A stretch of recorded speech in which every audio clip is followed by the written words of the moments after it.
how to make a rain barrel.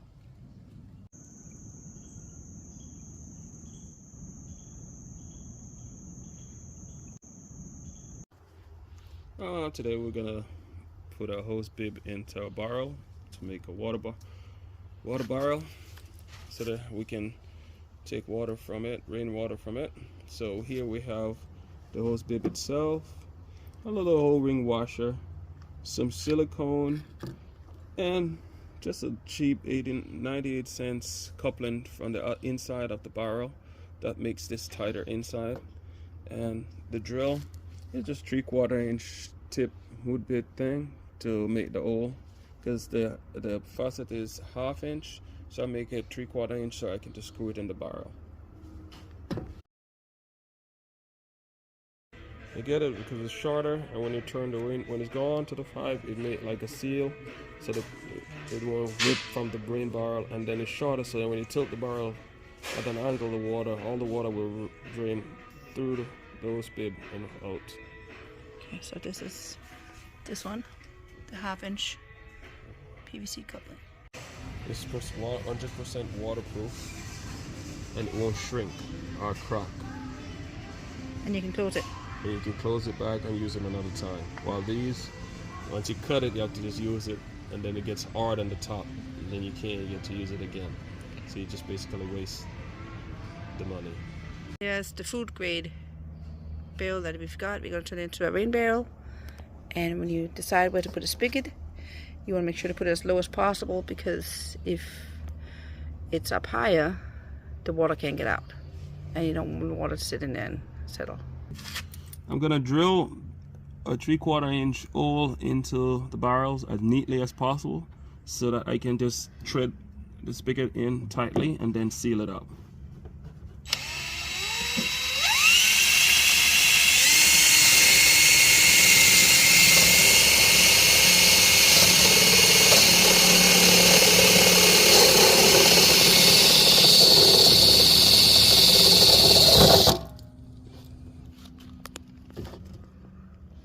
There we go.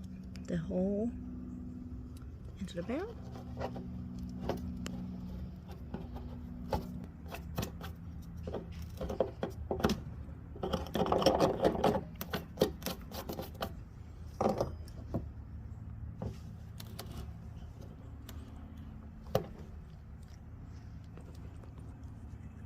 Put the washer on the spigot so that it's tight and sealed when I put on the other part inside there, so you can seal it with silicone on the inside, but on the outside I'm gonna put a washer right on the spigot so it's tight enough so it won't leak from the outside.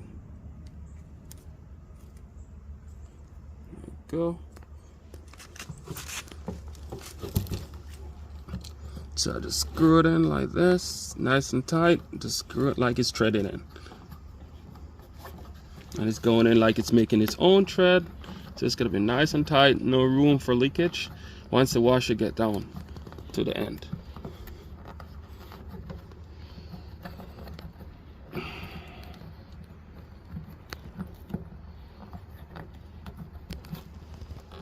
Nice and tight.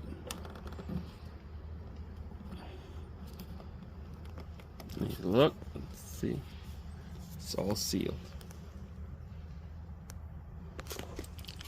It's nice and sealed right now, but you can leave it like that. But because we're gonna be turning off and on the spigot, it's gonna be moving slightly, and you don't want any movement slightly. So I have a inside female coupling that I'm gonna put on the inside, so to give it an extra layer of security. Just tighten that on the inside so it won't shift when we go to turn on and off. This is what it looks like on the inside before we put the end piece on. This is the tricky part. Oh, well, I better put the camera down and start helping you here, because it's kind of a two-person job. The female coupling has now been put on the inside of the spigot, and silicone has been added around it to provide extra protection, so we won't get any leakage. Just leave it here now that the coupling is on. The silicone is applied on the inside. Just leave it for about half an hour to an hour and it's ready to be used. To raise up the rain barrel, we're going to use these concrete blocks because we need to use gravity to get the water down. Okay.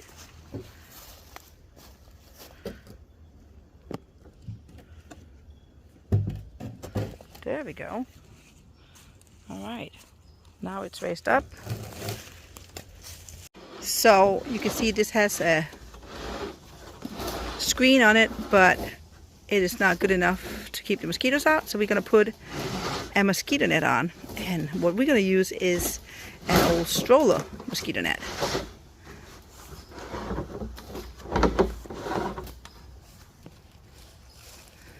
There we go. Perfect. Make sure, let's see if we can get the holes out here. There we go. Okay. And then we just screw it back in place.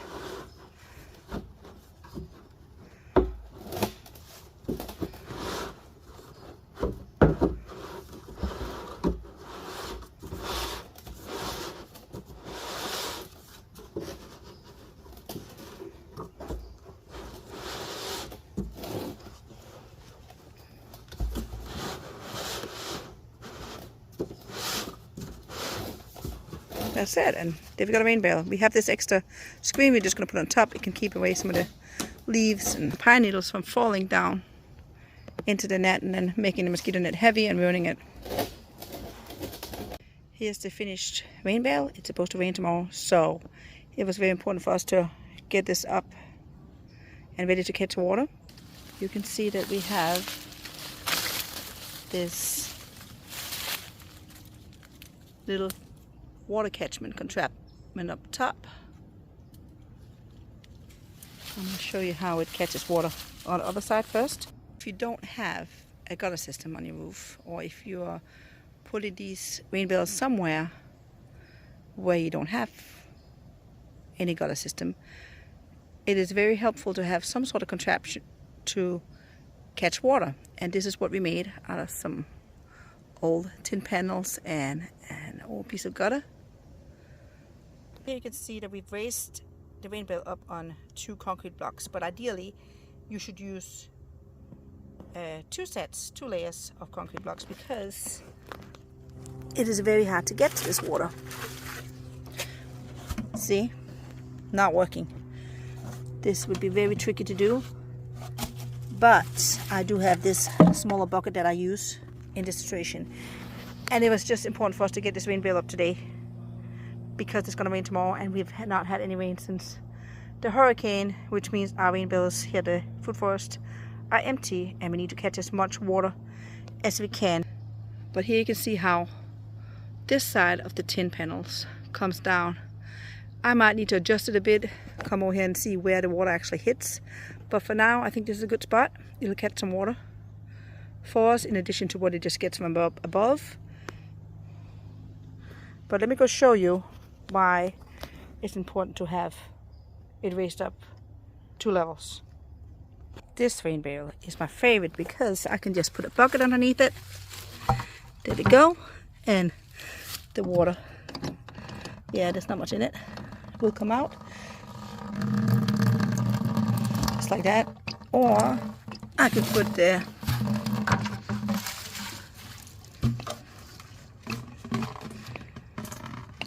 watering can underneath it, just like that. That's why I suggest getting 2 sets of 2 concrete blocks to put it up. We'll get another 2 when we get a chance.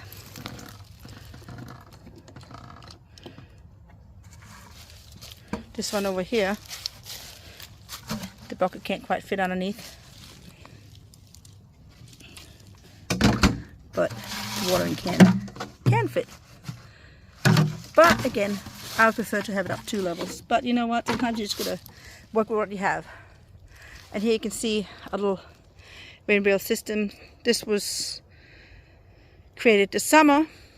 The rain comes down from the tin panels down here and hits this rain barrel, and then it goes into this one via the hose, any overflow water, but because when it does rain here in Florida, it rains very heavily. So sometimes the water even flies out here and lands over here, which works for us too. So another thing is that the mosquito screen is just not good enough.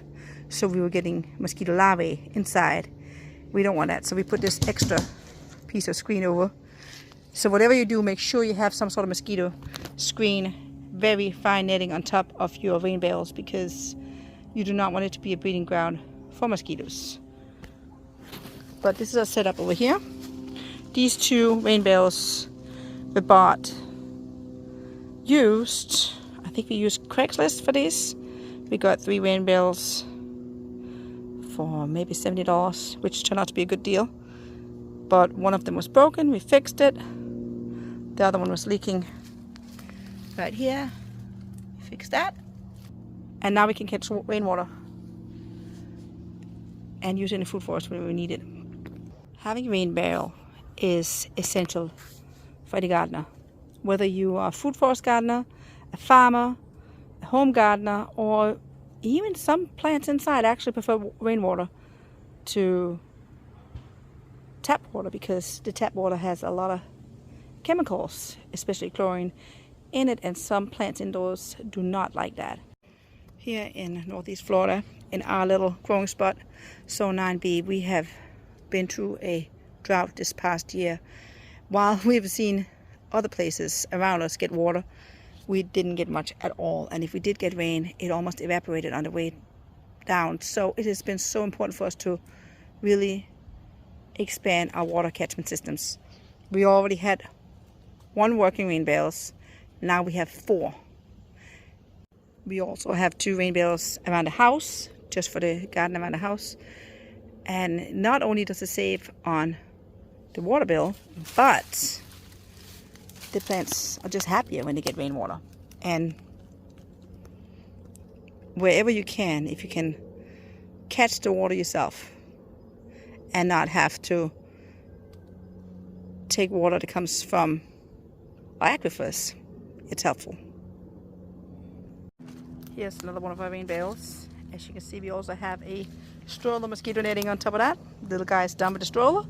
We had 2 nettings, perfect match. But you can use any kind of mosquito netting to cover it up. Let me see here. You can kind of see that the screen that came with this is just not good enough to keep the mosquitoes out, and we do not need any more mosquitoes around here.